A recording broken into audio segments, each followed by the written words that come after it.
আমাদের জিন্দেগির প্রতি মুহূর্ত, প্রতি ঘন্টা, প্রতি মিনিট দামি। রাসূলুল্লাহ সাল্লাল্লাহু আলাইহি ওয়াসাল্লাম বলছেন, বৃষ্টির প্রতি ফোঁটা সমান দাম।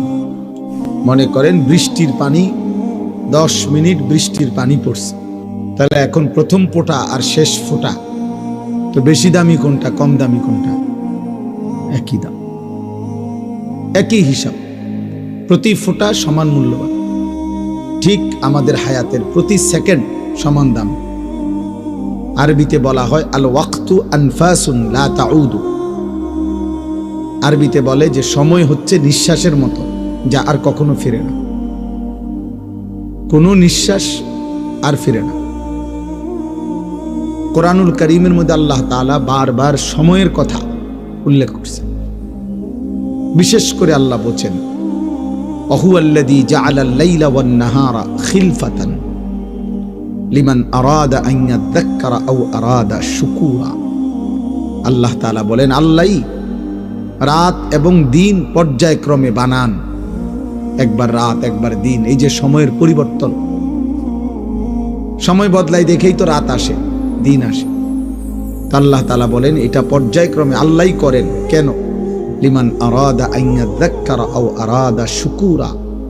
প্রতি ঘন্টা, প্রতি মিনিট আমার বান্দা যেন আমাকে স্মরণ করতে পারে, আমার কৃতজ্ঞতা, শুকর আদায় করতে পারে। এই জন্য কোনো মুহূর্তেই ফালতু না। এটা আমার বেহুদা টাইম না, বেহুদা কোনো টাইম নেই। এটা আমার অপ্রয়োজনীয় টাইম না, এমন হইতেই পারে না। এটা আমার অবসর টাইম না, না। মুমিনের আবার অবসর টাইম কি? কোনো অপশন নাই। কোরআনুল কারীমের মধ্যে আল্লাহ তাআলা নবী সাল্লাল্লাহু আলাইহি ওয়াসাল্লামকে বলছেন, ওয়াবুদ রাব্বাকা হাত্তা ইয়াতিয়াকাল ইয়াকিন। হে নবী, আপনি আল্লাহর ইবাদত করতে থাকুন। কতক্ষণ? হাত্তা ইয়াতিয়াকাল ইয়াকিন, মৃত্যু আসা পর্যন্ত। তাহলে ছুটি কই? ছুটি আছে কোনো? বিরতি দিছেন আল্লাহ? না, মৃত্যু পর্যন্ত আপনি আপনার রবের গোলামি করতে থাকুন।